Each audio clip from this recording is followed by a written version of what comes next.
Celibacy. The Wait. Where's my? Sorry, I'm off. Okay, celibacy. What's mean again? Celibacy. Exactly. That's the first question. Oh, What wow. is celibacy? How would you define Care to celibacy? share? Oh, you want me to define it? Yes. Okay. Well, what's interesting is I think people use the term abstinence and celibacy interchangeably, and I used to think that celibacy was something that priests did, where they don't get married ever, like they have a pledge to not get married and things like that. That's what I thought celibacy was, and I thought abstinence was just abstaining from sex. But after reading the book The Wait, which is by Megan Good and Devon Franklin, they define celibacy as more like it's an intentional. What? Okay. Oh my gosh, I'm so distracted right now. Girl, you gotta learn how to really keep talking. Cannot talk to me while I'm. Anyways. I'm sorry. You could have just did that yourself. But anyway, so celibacy is it's an intentional, purposeful abstaining from sex. So anybody can just abstain from something.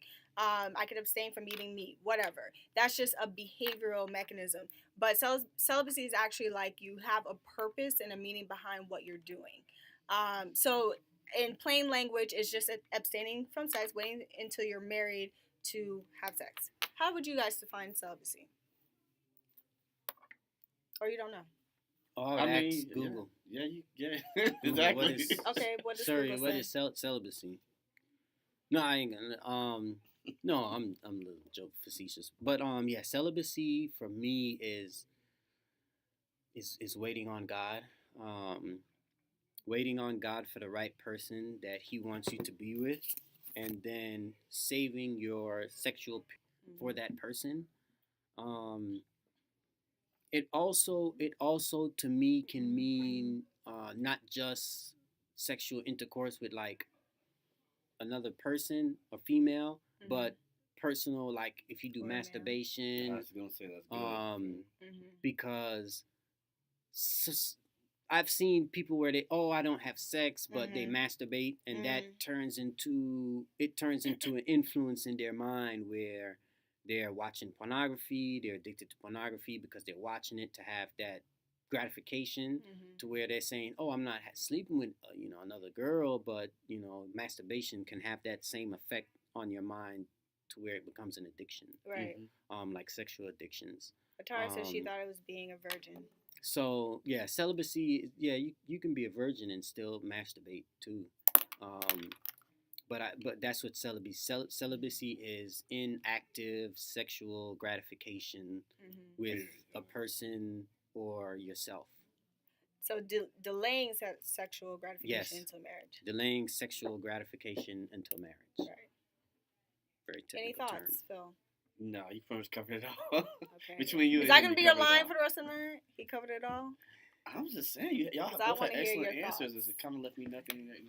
All right, got it. Right. We alternate. We'll start on this side and come this way, and then Tammy have left with nothing to say. Exactly. No, I always have something to say. So, what were you taught about celibacy growing up? So, however, some people use the term abstinence instead of celibacy, whatever. So, celibacy / abstinence. What were you taught about it growing up? I was taught that you should wait till you get married, but the interesting part was I necessarily wasn't taught why. Okay. I mean, of course, we know that the Bible says it, but all the implications that comes with having sex before marriage, I don't think we will fully explain. And I think that's, I don't know, the different areas we may have been raised in, our different parenting. Parents may have explained why. You know what I mean? Other than it says in the Bible, right. But it sometimes in my parenting now and what I'm learning is not only saying why you shouldn't explain something to someone why you should do something, but explaining why you shouldn't do it. And sometimes they get the why. Oh, that makes sense. So then they may not do it, but just saying don't do that. Right. Then a lot of times they do it. It's not enough. What were you taught about celibacy growing up? Me, so I have I have Jamaican parents, where they came from Jamaica and moved to America, and they were very they're Adventists, but more so Jamaican strict parents, and they basically told you that what word, I don't know if I can say the word, but your thing will fall off if you try to use it before you're supposed to. So there was like that fear, that kind of fear, But basically, we were told that you're supposed to stay away from it. It's something that you're supposed to do when you're married, and God would be watching you if you did do it, because you'll have a baby. Because as soon as you have sex, you have a baby. So my fear, it was scared. Definitely scared tactics were employed. I love it. But what was so funny is I was a nerd. So I didn't know how to talk to girls. I was kind of afraid of them. So it kind of was like, yeah, great.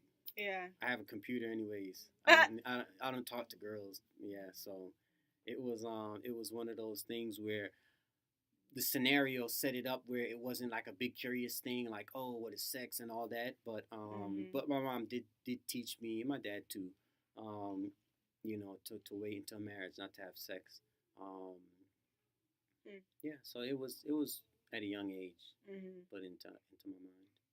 Okay, and someone named Breakdance, not Hearts, I'm not sure who that is, but they said Phil, so I'm not sure which Phil they're referring to, this Phil or this Phil, but they were saying hey. Okay. We're both good guys. I was kind of along the same lines, but what's interesting, my mom and my dad kind of had two different ways of teaching me about sex. My mom was more of the the liberal stance. I was closer with her. She actually taught me about sex. She actually had a conversation with me, and she never tried to push, okay, just don't have sex and that's the end of the story. No, she told me like, well, if you do make this decision, this is what you need to do to protect yourself, X, Y, and Z, whatever. On the other end, from the church standpoint, it was like sex is a shameful thing. It's a dirty thing. Just don't do it. And we're just not going to talk about it. We're going to be under the assumption that nobody's having sex. Just don't do it. You're a Christian. You're not supposed to do it. So that was kind of like the message that I received from a church standpoint. So the only person that I ever felt comfortable talking to about that with was my mother, because she actually had a conversation with me about it. So yeah, that was just kind of like my mindset growing up, was just sex was just something you just weren't supposed to do. You weren't supposed to talk about it, and it's dirty. And this is KSR on WPIR. So we got certain messages from church, family, whatever, about celibacy and sex. What does the Bible say about waiting to have sex before marriage? Says don't do it. Definitely don't do it. I have some might follow. It's so funny. I have some verses here I'm gonna go through. It's always good and to look up the Bible verses, but there always has to be practicality behind things. Yeah. It's like I used to do PC repair and fix computers, and it's like it's great when you fix a computer, but you have to leave them with some directions on what not to do so it doesn't end up how it was. And so you can prevent the scenario from happening that caused it to be broken. So sometimes preventative medicine is the best medicine, and sometimes more information is better. So here's one. This is from Matthew chapter 19, verse 10, where it says, his disciples saying to him, in the case of a man be so with his wife, it is not good to marry. So this is talking in the scenario where, and I'll go through it and read the whole thing. It says, and whosoever shall put away his wife, except it be for fornication, and shall marry another, committeth adultery. And whosoever marrieth her which is put away doth commit adultery. So this is Jesus talking in the scenario where people got divorced, and he's just outlining what adultery is as far as in marriage, so we can understand what adultery means. And all throughout the Bible, and I'm gonna go through some more verses. The verses validate the scenarios that it's talking about, what adultery is, what marriage is, so we can understand that the institution of sexual intercourse was created for a specific scenario and a specific situation. And outside of that scenario and that situation, the act itself probably won't be productive and it probably will be harmful. It's like, where's that found? So here, this is the first one I read was from Matthew chapter 19, verse 10. The next one I'm going to go to, and this is Paul. Paul wrote a lot about... Let's pause there real quick, because you had a good point. If you don't mind. No, it's good. No, it's good. Yes, because what happened is when he said it might be harmful, I believe it will be harmful. And what happens is we look at the physical ramifications, sexually transmitted diseases. You may have a child out of wedlock, but there is a spiritual part, and I believe, and I think that's one of the most important things. You don't know what you're attaching yourself to. And because since you become one flesh, leave your home and and cleave to wife and become one flesh. So you're becoming one flesh. So you're attaching yourself to whatever that is going on that person on a spiritual level. So I think in that sense, that can be very harmful. More so than even something that you can be cured with with the needle or some medicine. So I think that's a good point when he was saying that it could be harmful. Outside of that, I think that's really important to look at. Absolutely. What was the other verse though? Okay, the other one is from Corinthians. Breakdowns, not hard said, it leaves scars. Yeah, it does. It does leave emotional scars. You can put yourself in a scenario where you don't know what someone may be going through, whatever addictions that they have, and you put yourself in that scenario where you're interacting with them. And I mean, this is modern days. Some people have sexual patterns where they sleeping with, multiple people at a time, or they have this gratification level that's so high, and you put yourself in this scenario where, you might be a virgin and you go out there and there's this experienced person sexually and you just all into them, and they turn you into this level where you go from 0 to 100, and then now you're at 100, and you just went from 0 to 100, and now you're at 100 and you got to come down from that. And that that's a difficult process. That can be a difficult process for some people. And then now in your head, you're trying to process. It's like, oh, I wasn't supposed to be doing this, and now I'm doing it where it's like I'm having sex 4 times a day, and you have to go back to just not having any. It messes you up, And so there's more to it than just that. But this one is 1 Corinthians 7, verse 32. Yeah, I had that one too. Okay, it says, but I would have you without carefulness. He that is unmarried careth for things that belong to the Lord, how he may please the Lord. So it just shows you. So from this, it's saying that when you don't have someone, that you're unmarried, that you care for things that please the Lord, which goes to show that when you are married, you're going to care for things that would please your wife. So it shows you the relationship to what a marriage should be and the type of commitment that would have to go into being married. It says, so in verse 33, but he that is married careth for things that are of the world, how he may please his wife, which is when you're married, you dedicate, you devote yourself to your wife, because in that marriage institution, you be fruitful and multiply, which is have kids and train them to love God, so God has more people that are in his family. So you're right, as once you become a person, cling to another person, you're going to reproduce offspring. Your offspring are supposed to be grown and carried in the nature of God.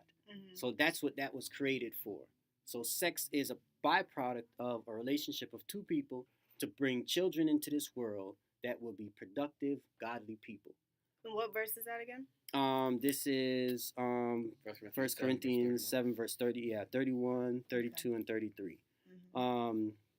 And then verse 34 says, there is difference also between a wife and a virgin. The unmarried woman careth for things of the Lord, that she may be holy both in body and in spirit. But she that is married careth for things of the world, how she may please her husband, which goes back to the point of what it is to be in a marriage and the different roles that it has. And that's good because there's nothing wrong with that. That's Paul talking. Exactly. There's nothing wrong. He's defining the roles of what you're supposed to be doing as if you're working in the ministry, if you're going to be for God, or if you're going to be for marriage, you get married and you produce and you have kids. So it's just defining these roles. And I don't think they're juxtaposed where it's like it's bad if you're married. But it just gives you a clear understanding of what you're supposed to be doing in those specific roles. And when you understand, it's better to marry than to burn. Exactly, because once you have this blurring of the lines of what is what, then you just like you're sleeping around, you're having kids out of wedlock, you know, and it leads to these other situations that have, you know, it even has ramifications up until today. Right. So all of these are from chapter 7 of 1 Corinthians. So in 1 Corinthians, all of chapter 7, from as far up as verse 1 all the way as far down as verse 32, there's all descriptions of the role of a husband and wife, and being a virgin, and things of God and everything what you're supposed to be doing. So these roles are very clearly defined, and it's good to have this there so you can understand it. And I know you was talking about the weight, but I have I have this on here too. I don't know if you can read it. I'll read it, but it has the whole introduction, the chapter 1, chapter 2, the different things that he goes through in his book, and I like the way that Devon put this together with Megan. I don't know why more people are not pushing it, but our church should be pushing it. Chapter 1, no sex, you can't be serious, and then he has like these different. I'll probably read them though. It might be too long, but it'll be quick.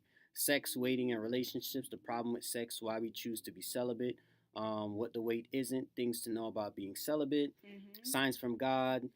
Does it really have to be until marriage? Blessings of waiting, wise waiting, celibacy versus abstinence, the energy to change everything, delayed gratification and marshmallows, being selective makes you more desirable, the wait, career, and then chapter 2, getting what you really want, hint, it's not about sex, becoming the best version of yourself before we dated, wise waiting, how the wait improved our lives, the wait and finances, grabbing hold of life and what you want. The wait reprograms your pleasure software, lip service. It puts you back in control. It pulls the right people to you. Other key reasons why waiting is worth it. Know your triggers. I mean, these are all good things that he covers in the book.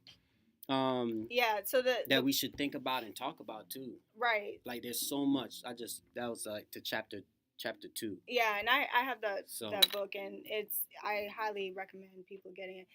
It really breaks it down in simple language what celibacy is about. But Phil, did you have any verses you wanted to share? Yeah, let people talk, and then I'll come back with some. I have some. What is the question right now though? Well, the question was, what does the Bible say about waiting to have sex or waiting until marriage to have sex? Okay. But for the sake of time, I mean, Phil kind of covered a lot of good verses. Yeah, he did. Yeah, that's why. Yeah. So it's pretty clear that the Bible supports absolutely waiting to have sex until marriage. So with abstinence/celibacy being so widely taught in the church, why are so few Christians practicing it? Now, I looked up statistics on this, and according to a lot of the statistics, it's almost the same number of non-Christians having sex or having premarital sex as Christians. So it's like the message is not attaching. So why do you think that is? Because they use breasts to sell hamburgers. Okay. They use breasts to sell TVs. If you watch Fox News, they're supposed to be family values. But they have a channel. Don't ask me how I know. They have a channel on YouTube where they have all the Fox News hosts, and they have like their legs and all their cleavage hanging out. Not Fox. I'm telling you. And they got the lady from Kimberly Goforth, Andrea Turntoro. She just left Fox just with Gretchen Carlson, and she said, yeah, it's like a frat Playboy house in there, and they say they're about family values, but Roger Ailes was in there telling them, drop it and bust it open and everything. And, yeah, they had a little scandal going on, right? Yeah, it's big. It's a big scandal. She's suing them. She's suing them, just rightfully so. Not Fox News. So sex is highly in our media. We have a highly sexualized society. Yeah. So even as like a little kid, they have all these stuff shown. So it's hard for your mind not to be wired to go after that. If subliminally all you're getting hit with is sexual innuendos, sexual advances. I mean, all this stuff, and it's just bombarding you. The only thing you're gonna do is when you wake up, you're like, KSR and WPIR. Yes, KSR, WPIR. We only need to say one. Oh, okay. I just want to do it because everybody was doing it. Okay. Just don't jump off the bridge. I'll jump too right now. But wow. I'm just playing. So what do you think, Christina? Well, say it one more time. Yeah. I want to answer the question correctly. So with celibacy being so widely taught in church, why are so few Christians practicing it?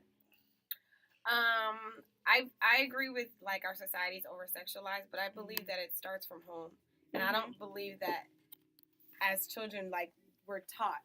We're just taught not to do it. We're not taught why. Right. We're not taught what the consequences could be besides that you can get a disease or you can get pregnant, right, and you're embarrassing to your family. Right. Like that's it. It's not the whole spiritual aspect of like all the like emotional, because to be honest, like yes, you have the possibility of getting pregnant, but for those who strap up or who use safe sex, your possibilities have not gone down. Right. For STIs and for pregnancy. So what are you talking about then when you cancel that out? Right. Because now in your mind you can be like, well, I'll just use a condom now, so no problem there. I just feel like our families, we don't talk. I know in my house, we never had a sex talk. There was never ever a sex talk. My mom never talked about it. You just knew not to do it. Yeah. You knew if you came home pregnant, it was all you. Like that was just the way it was. And my dad, he's not really like super Christian, but he's very moral. So he was just like, if you do it, this is what you use. You know what I'm saying? It was just like very that. It was never taught. So growing up, I just was like, it was just like, okay, I know not to do it, but I didn't know how much emotional connection you have with somebody when you do it. That was never explained to me. That you will become like one for real. Like you in that moment, it feels like one, and it comes with so much extra baggage. And to be honest, even to this day, pregnancies and STDs was never like the big thing. Yeah, it was way more than it just that. And I don't think kids are explained that. Right. I just don't. I think another factor, and I highly agree with Christina about in the home, like that is where it's supposed to start. This event that I went to today, Let's Spill the Tea, that's what they were talking about. It's like we need to be talking to our kids about these things. But I think another factor is how it's communicated in the church also. There's a huge issue with that, because I know when I was younger, the way they taught it didn't make me feel like, oh, so I don't want to practice celibacy. Like you make it seem like this dry, don't do it, or shameful, it's dirty. And again, you're not providing the why. We focus so much on what you're not supposed to do and what the negatives are going to happen, but we don't emphasize the positives and the benefits of celibacy. Like if I knew the things that I know now about celibacy, like I would have started this a while ago. Maybe I would still, I have a question for you then. What is the positive That's aspect actually of an that? upcoming question. I don't know. That's right. Since you brought it up, But if you want to go there, we can go there. Let's go there. Because it's not, it's not talked about. Right. Just don't do it. As Bible says do it. But what about, we know the negative benefits of not doing it, but. So the positives so I started practicing celibacy at, I think I was like 23, 24 years old. And some of the benefits I received, one, it opened up my communication line with God. Like my relationship with God began to transform because that factor was taken out, which was a distraction. It was a hindrance to me connecting with God. So that's one. Two, my value of myself went up, way up. When I realized what my body, like you're taught your body's a temple, but I never really understood that until I started practicing celibacy. Like I realized like I am a prize. I am a gem, like you don't just, I don't just give this away to anybody. Like, why should you have this? And you just realize that you are valuable. 3, my dating, the way I thought about dating and relationships and marriage completely changed. I went into dating scenarios with, I'm gonna get to know, like, focus on getting to know someone. When you move sex out of the equation, you can see people very clearly for what they are. Your judgment isn't clouded, and then when things don't work out, it's an easy break. Because when you have sex in the picture, it's hard to break off those relationships, and then you have emotional damage after damage after damage. Like, that's a lot of emotional trauma to go through when you're continuously having sex with every single person that you're dating. Yeah. So those are some of the benefits I have. What do you guys think? Oh yeah, I definitely agree with that. Just as I had explained earlier. So, in understanding how much actually comes with having sex, you never really understand until you're into it, into a situation where it's like, man, it's like you want to die. It's like, how can I disconnect from what I got myself into? And I mean, this is where you find abusive relationships with domestic violence involved, people who have low self-esteem, or if you get suicidal. Sometimes it's tied into relationships where it's just a physical thing, and there's no communication, there's no friendship, there's no anything, and the whole thing, the basis that's keeping it going is just this physical sexual thing. And if we understood how much of a spiritual thing that was, like, we wouldn't even play with it. Right. To the sense where it's like, man, when the children of Israel had to go fight in war, God told them, stay away from licentiousness. Don't let the women come near you before you have to go to war, because having the sexual drive from the women, all that would mess their mind up and drain their bodies in such a way that they couldn't go out and perform in war. And me seeing that, I was just like, wow, this is like some serious stuff.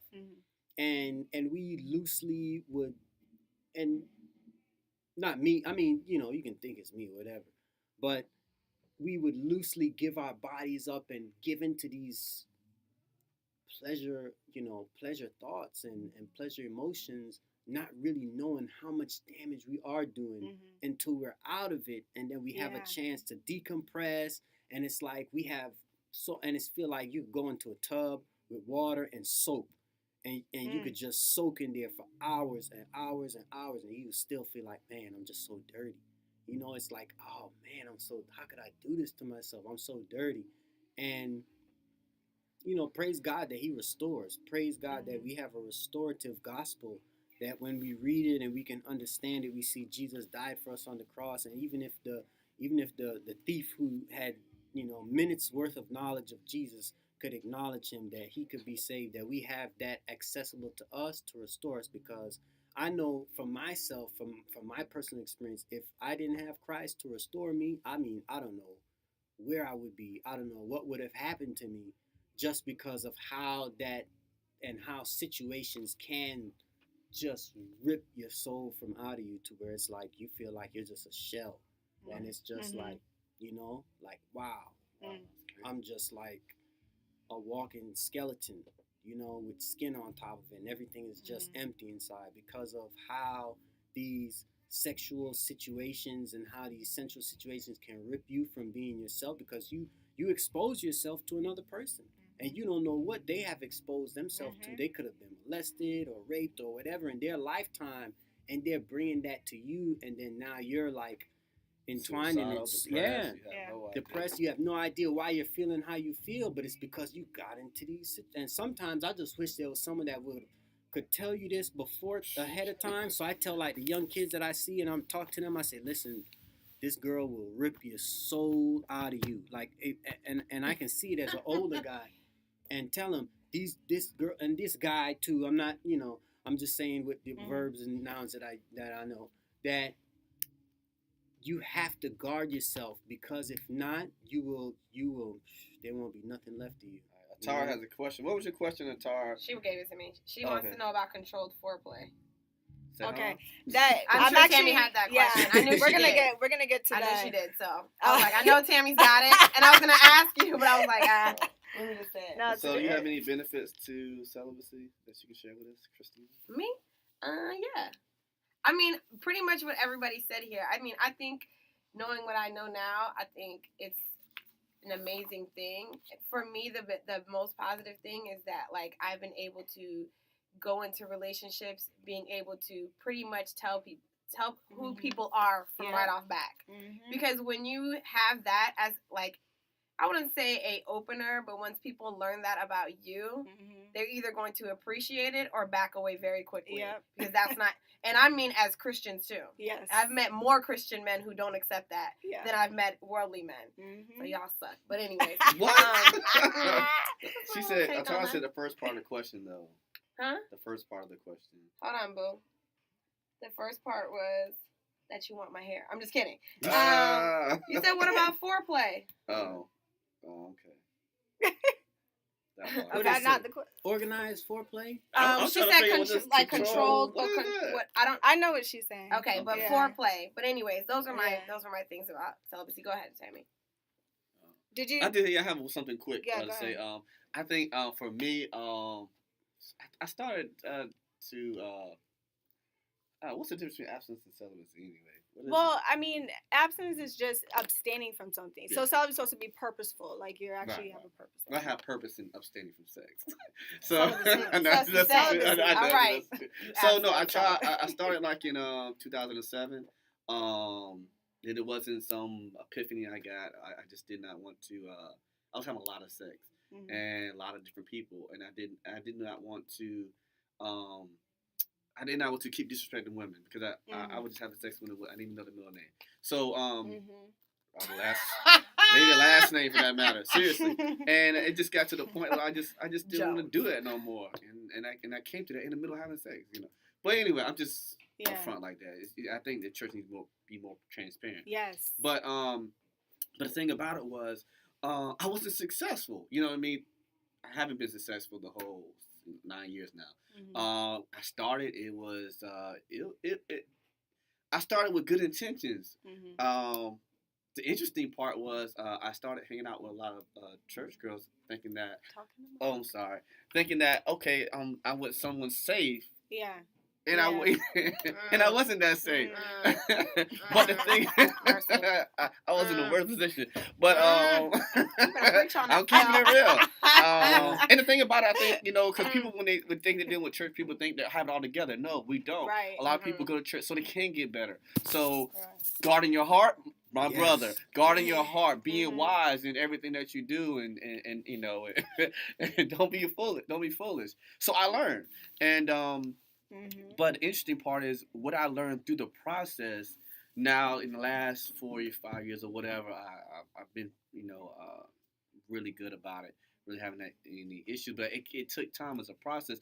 But I learned from me the resistance part. It's like lifting weights. You're resisting something that builds that character. I mean, and it's not. And so you learn not to just resist sexual temptations, but you learn how to deal with other temptations as well, and that builds you up, and it allows you to, of course, to deal with people on a different level when it comes to relationships. Right. But the whole ramification of is bigger than that. Yeah. It's much bigger than relationships and sex. It builds you up as a person, to resist the things of the world no matter what it is and what direction it's coming from. So for me, that was the biggest thing. It helped me to just be my own person, not follow and be the lead and not do what everybody else is doing.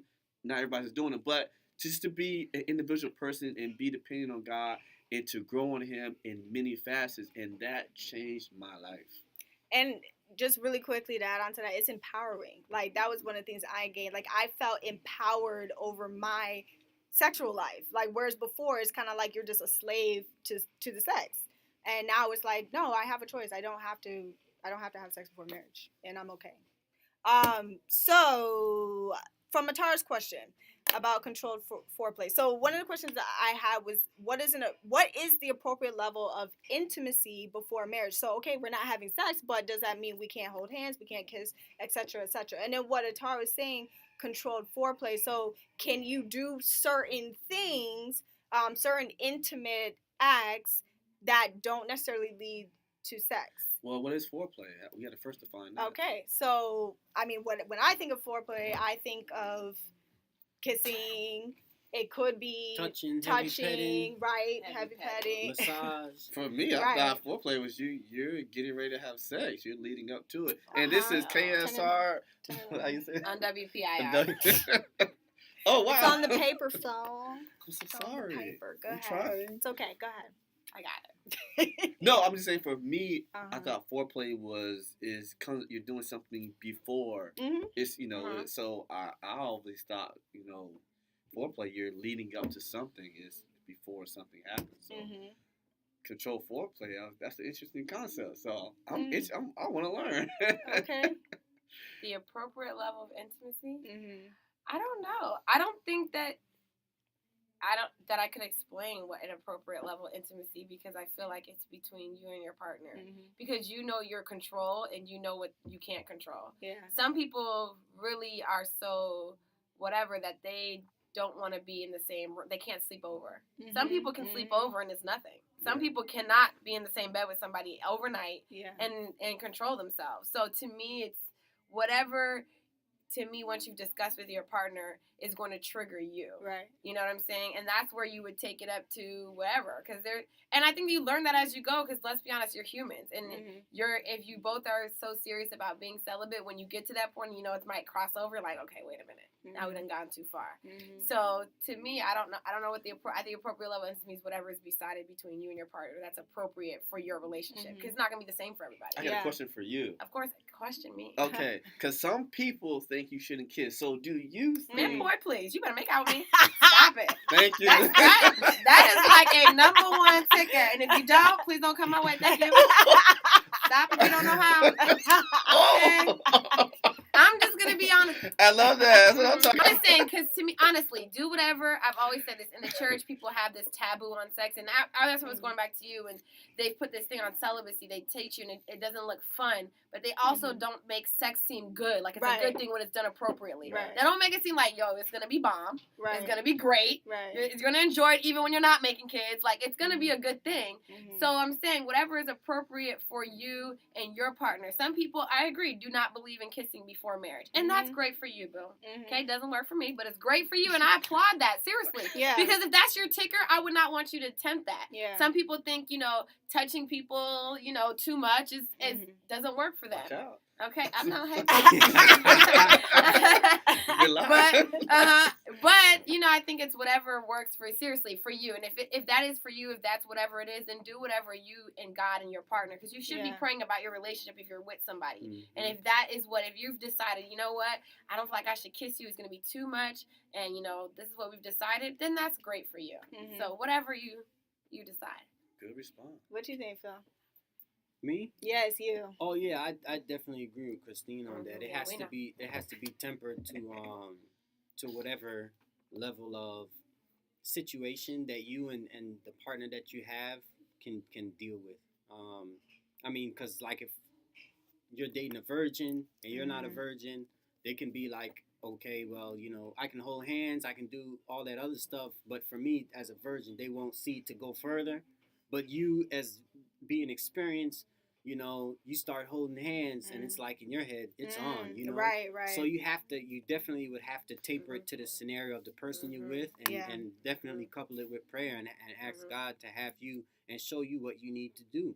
I mean, even on the opposite end, you could be dating a girl who was traumatized as a young child, where she don't even want you to touch her. Yeah. And then you have to kind of process those things as you get into this relationship to see what God is going to show you that you have to deal with and have to adjust yourself as well. So it's a two-way and it's a intuitive process, and I think it's an integrated process where you have to see where you have gone and what you have done and how you want to keep yourself pure, and then for that person as well, what they have done, how they can keep themselves pure, and then putting yourself in a scenario where you're going to succeed. by not sleeping in the same bed together.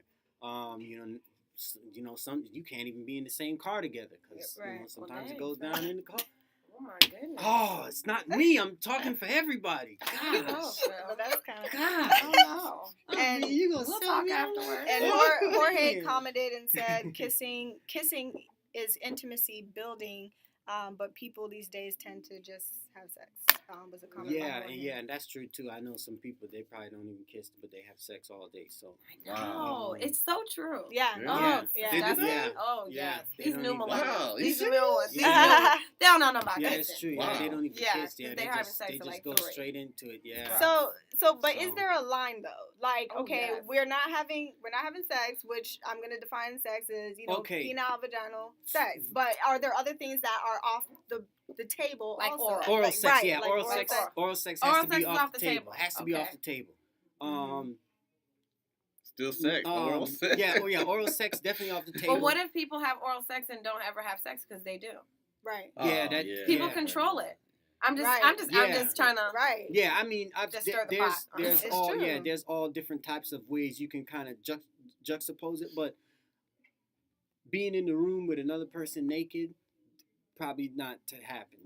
Situations like that where something can go down, you have to really kind of box that in to where it's like we're not going to take showers together, or Yeah, you already know. There's certain specific tasks that that you cannot do with another person, or you shouldn't do with another person, that you're dating, because where it can lead to. So yes, there is definite triggers, and there are lines that shouldn't be crossed, like full body nudity with another person in a lone closed space. Yeah, that's what Jorge said. Skin to skin, like skin to skin, genitals, skin to skin. I mean, it don't have to be fully naked. Yeah, it could be. But I'm lingerie, saying, I feel like my question is, I'm saying, what if people have learned the art of controlling it? Right. Then it become wrong? Because you're talking about people who cannot control it. So if we lay in the bed naked and we can't control it, then we shouldn't. But those people who can't, there's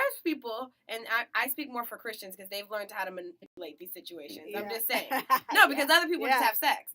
It's true. Yeah. And I'm not saying they're wrong. I honestly have no opinion on it one way or the other. I'm just saying that for people who have learned to tame themselves in certain situations, okay, where they can be in situations that in other situations may lead to sex, but they have controlled it. So them and their partner can lay in a bed naked, let's just use that example, and nothing. Is it wrong?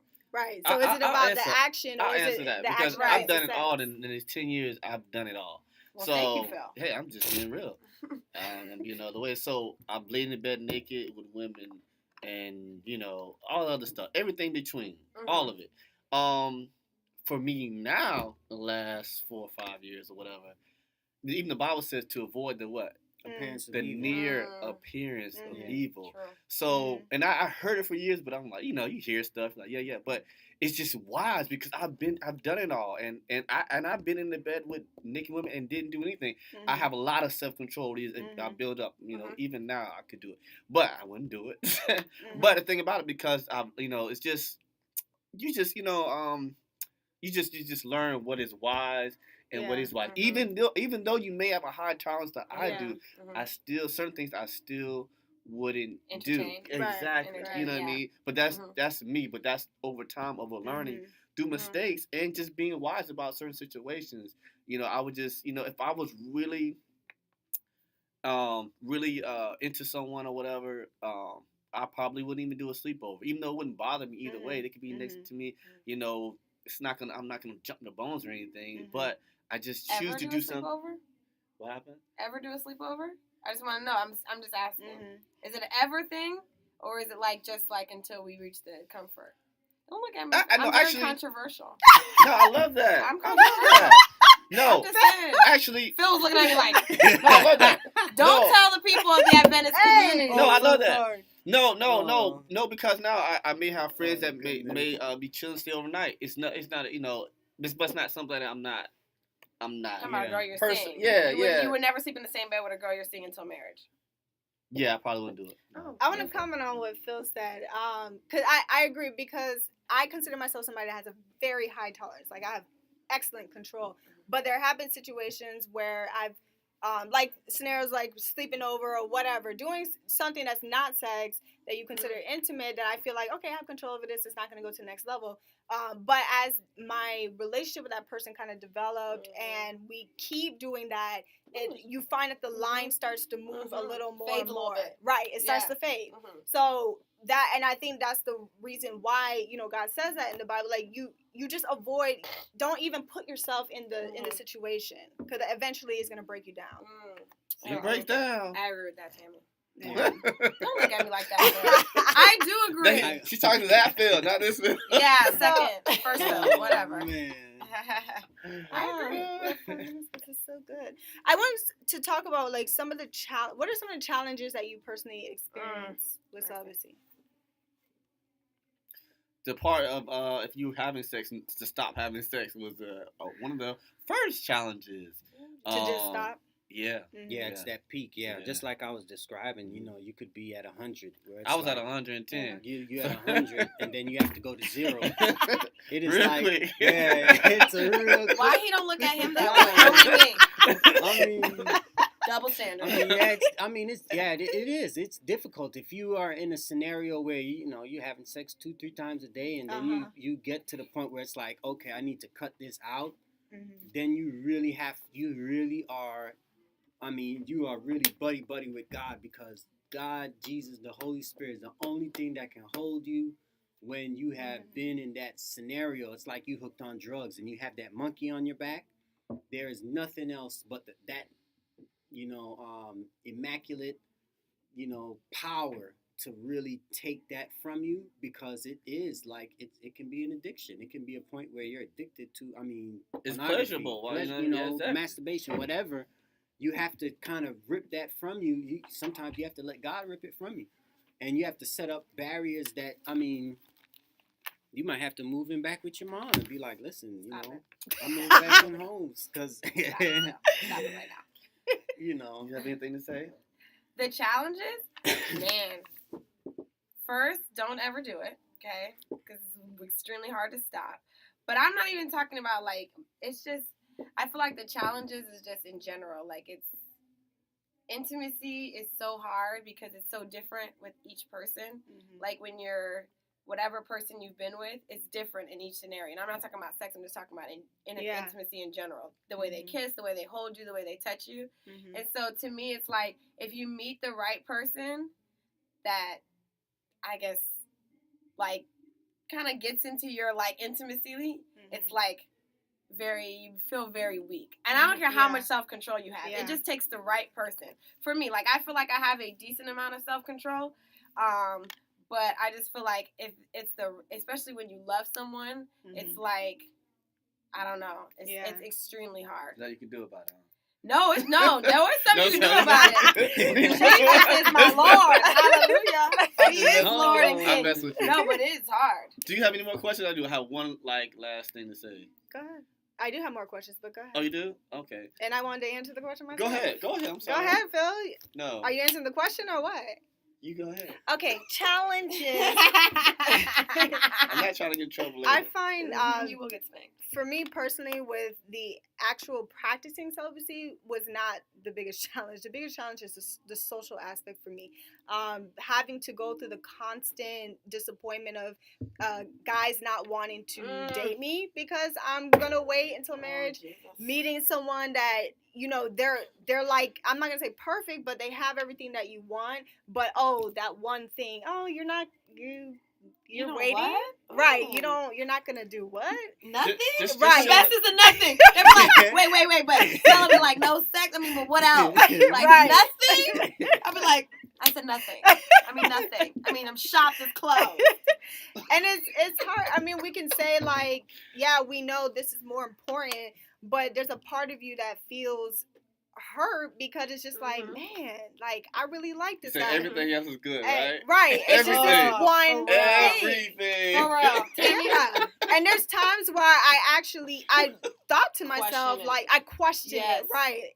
And then it's just difficult. And then even like the guys that say they're okay with Oh it, God, don't even start. but then you get down the road and it's like you see them slowly starting to resent you. It's not just guys now. Let's put that out there. It's not thank you. It's women too. No. Right, it's talking about her perspective. I know. I just have to throw that in there. Right, of course it is women too, but it's definitely women too for sure. Absolutely, They and know what they got. Right, and it's just you get lonely. Like, dang, is anybody doing this? Like, even in the church. No. Same Christian guys, same way. They're not standing for it, and you feel like, am I the only one doing this? You know? Tammy, you have such good perspectives. That was just real. I agree with her, 100%.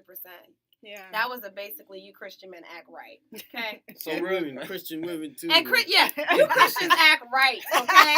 Or don't claim Christianity, so we don't be fooled. Right. So Tammy, question for you, real quick. We got 1 minute. Yeah. Okay, well, actually, we're going into 7:15. Yes. Oh, we are? Yes.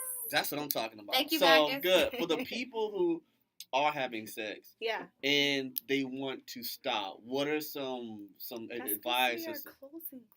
Okay. Okay. Go ahead. We can take it there. No. The script. It's fine. No. Go to another question. Leave it for last. Yeah. 7. We got 15 minutes. Okay. Well, I want to hear from the man's perspective. Okay. What are some of the challenges that you guys face with celibacy? Oh, challenges. Yeah. Tell us, Phil. Yeah. Number 1. Oh goodness. Yeah. So definitely a challenge would be is just like you guys have said or girls have said is you're dating someone and you're like, we're gonna wait, and then 6 months, 7 months down the road, they just drop everything off, and you're like, yeah, we're gonna wait, and they're like, oh, you serious? Mm-hmm. So that does happen. It definitely does happen. And there's the frustration that I've seen too. You can get in a situation where the person is frustrated. They believe that you don't want them, or you don't think I'm desirable. You don't want me, because sometimes that physical attraction and the touching and all that it validates. Yeah. For some people, it helps them validate their confidence. Right. And you're in a situation where the person that you want to be with, that you're with, needs that to be validated. That makes it difficult, because now you not only have to fight the temptation of wanting to validate it for her, because that's a natural inclination. You at the same time don't want her to feel like you don't want her at the same time. So then now you're walking a rope where you're trying to do what's right, but at the same time you're going to be trying to fight from what you're naturally inclined to want to do. So it really does put both people in a situation where you have to spiritually into yourself spiritually, pray, fast. I mean, whatever it is you can do, cry out to God, where both people are struggling with something, and that's really my biggest thing, is that it's also a struggle on the other person's behalf, and their spiritual struggle and where they are spiritually and what they're willing and not willing to put up with and do to really overcome this situation or give into the situation. And that usually is where the conflict lies, whether you don't do it or you do it, and then you have some regret, or you feel the resentment, or you have the remorse behind it, and then that causes problems as well, and sometimes, and most of the time, those relationships end up failing.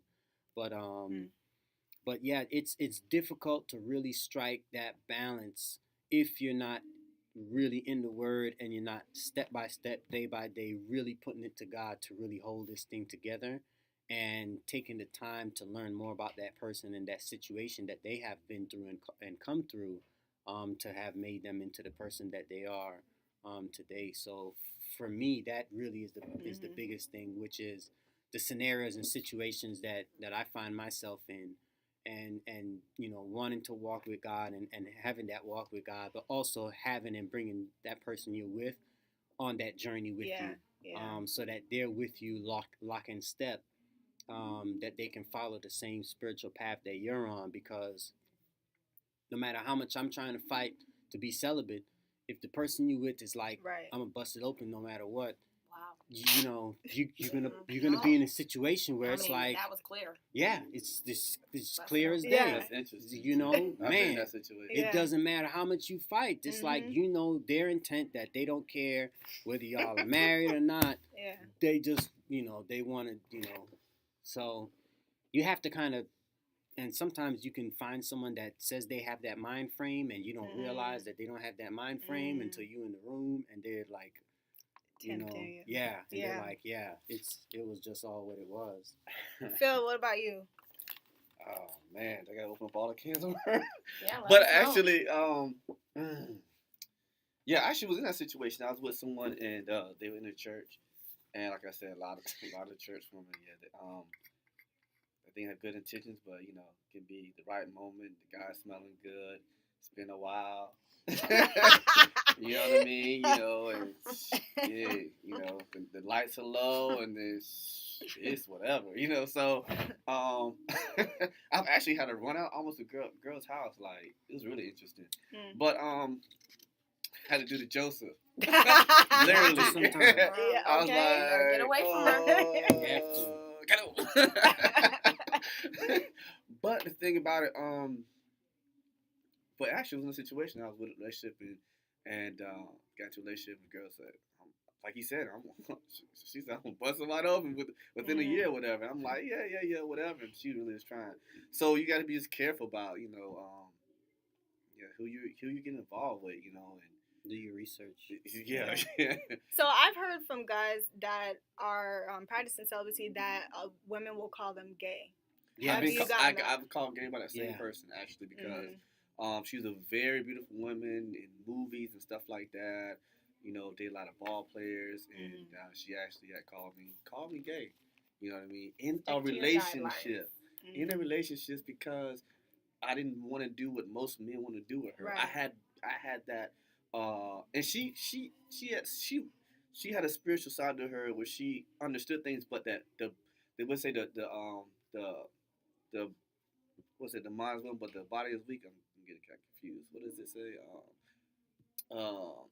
The spirit is willing, but the flesh is weak. And I believe she understands spiritual things. Understood she wanted to be with me because I was strong. That's the reason when she said, I was like, why are you dealing with me? You can get, any of these ball players or whatever. You've been with these top people. And she's like, no, because you're strong. I didn't understand it. I understand it now because I wasn't trying to have sex with her like everybody else. I'm just, you nice. We can have fun. We can cool whatever. And we good. I go home or whatever. So, and that very thing was the thing that really caused a lot of tension because, and then one time she called me gay because I just refused to have sex. I got to a certain point where I wasn't gonna have sex no more, and when she met me, I was celibate. So come on, like really. So and even now it's even being a pastor or whatever, it's another thing. So how you doing? So even with that, so it's not just the celibacy thing; it's even that. So it's just it's hard to find people. They're out there, but it's less people that are willing to abstain from sex. I was talking to someone and he just said why should I not do something that comes natural? And kind of to your point, I mean, LP, I'm saying, nurse practitioner. I mean, she had everything going, responsible, a few houses. I mean, not that's all that I look for, but she has look good. Yeah. Everything that I would good like. On paper. Everything, eyes to everything. So, but it's just that piece, and I mean, for me, that's the most important piece is not celibacy, but your relationship. Right. That lets me know where your relationship is at, not just going to church. But so for me, that's the most important thing. Where is someone at, and where are they trying to go? Are they trying to grow? Are they just trying to live life and go to church? I did that, I did this, but truly, where's your heart at? So,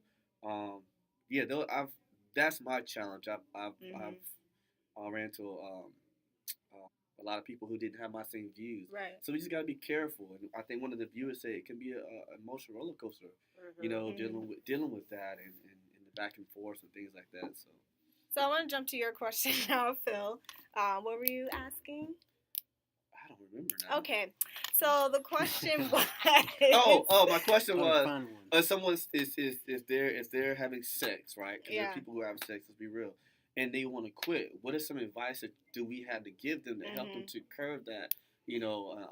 What can they do to stop having sex and change their lives and live that celibate life? Christina? Why with me first? What is that about? Okay, so my advice would be, these people in relationships, I don't know. Okay, I'm just going to give you, I don't know. Just say they are. Okay, yeah, because that's extremely hard. Yeah. Okay. I'm saying that because I feel like it's easier to stop when you're not with somebody. Right. Like, it's way easier when there's nobody in front of you. Exactly. You know what I'm saying? Okay, so if you're in a relationship, you need to first discuss this with your partner, whoever it is that you are having sex with. And, first pray, but whatever.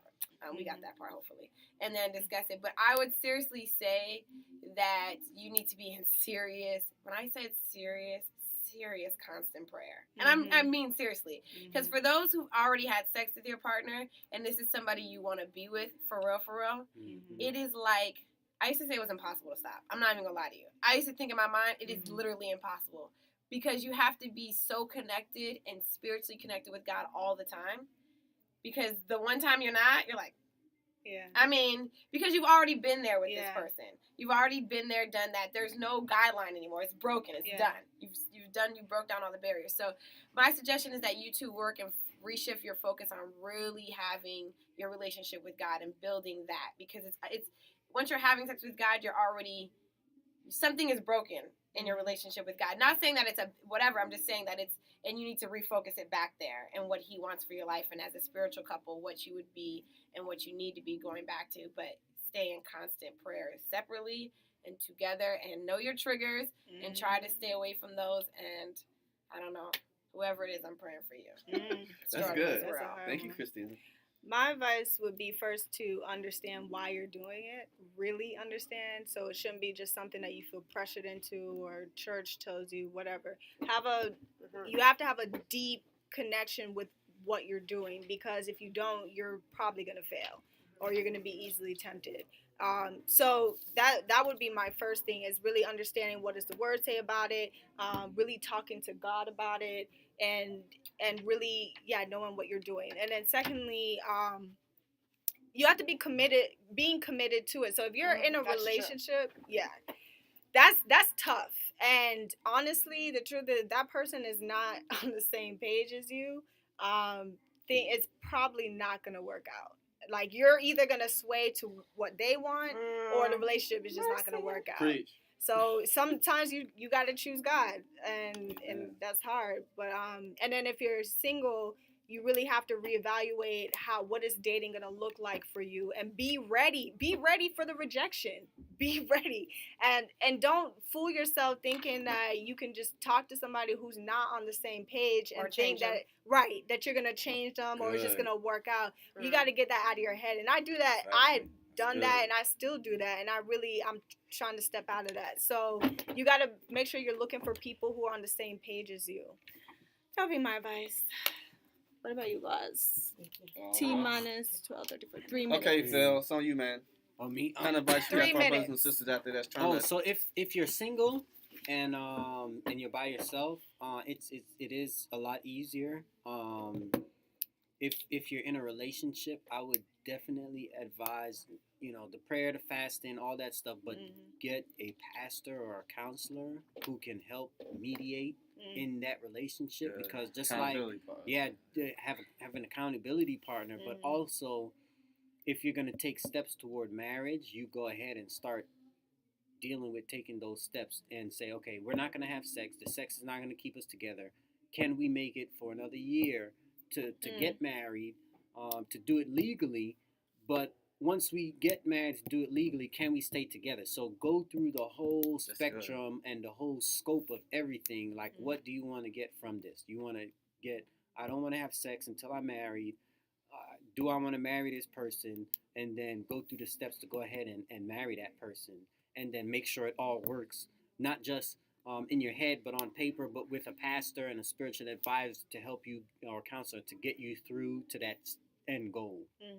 because I have two friends I know that got married in New York, and they were having premarital sex, and then they stopped having sex for the time they got engaged to the time they got married, and I think they stopped for I think it was close to a year, from when they were just in a relationship having sex, and then they stopped having sex and were celibate for a year, and then got married, and then the next 6 months after they just started having babies, and they got 3 kids now. And they're still together, and they have a wonderful marriage. Awesome. So it's an awesome story to see that people who were in that scenario having the premarital sex to work into it.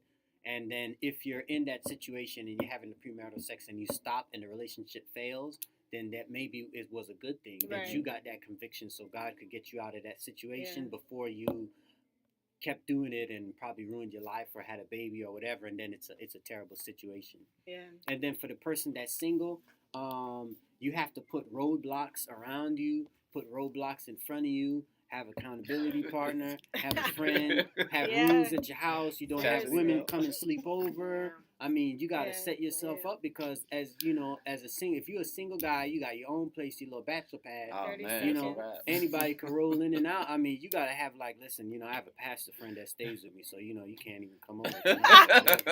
So, and you laughing, but it's serious. You might have to do that to put yourself to be active, doing something, work out at the gym, start working on your muscles or whatever, because that energy that you devoted to that is gonna be there. That you gotta testosterone was building up and was coming out and building up, and I think it's time. But you know what I mean. You have to find somewhere else to channel all that energy. And then just like I said, still gotta have that prayer and fasting. Oh yeah, that's very good. To really help you get through. All right. Phil, any last words for the last 5 seconds? A lot of prayer, a lot of fasting. And just get accountability partners, people that you can trust, and other people that may be, doing the same thing, so y'all can kind of, encourage each other. Absolutely. What's so funny? Hold on, she's making faces. Bill was making faces. It's double standard. What do you call it? Double standard? All right, so we're at the end of the show.